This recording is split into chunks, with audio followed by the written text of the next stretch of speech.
Good morning. I have scored this old broken projector out of the dumpster and today I am going to scavenge it. I am mainly looking for the lenses and the LED lights because I might try to build another one on my own which is working out of spare components. But first, let's see what we get from this teardown. And let's find out what is inside.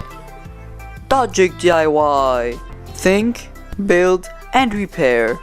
I start by removing all screws and use force to find the insides of the appliance.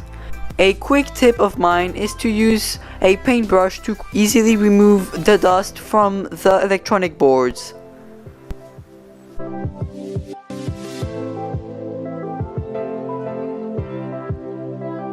That is a lot of connectors. If it is not for a repair, do not be scared to cut the wires in order to dive deeper inside the machine. It would make it a lot easier for you.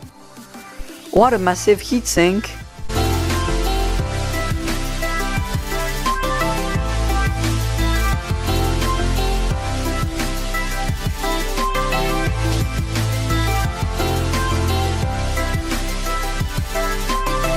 This is the user interface.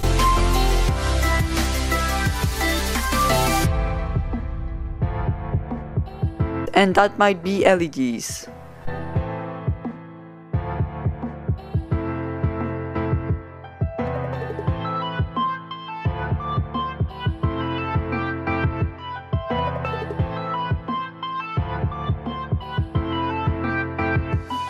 We are basically done.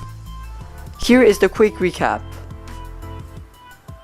So, the teardown is complete and I could not find any of the optics parts that are supposed to be inside a projector.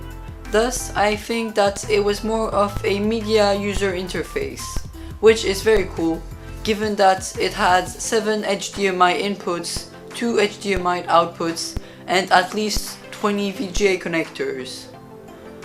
So, since I could only find one LED and no magnifying glasses or Fresnel lenses, I will have to end the video right here. So, thank you for watching. You can check the videos that you might like right here, and I will see you next time.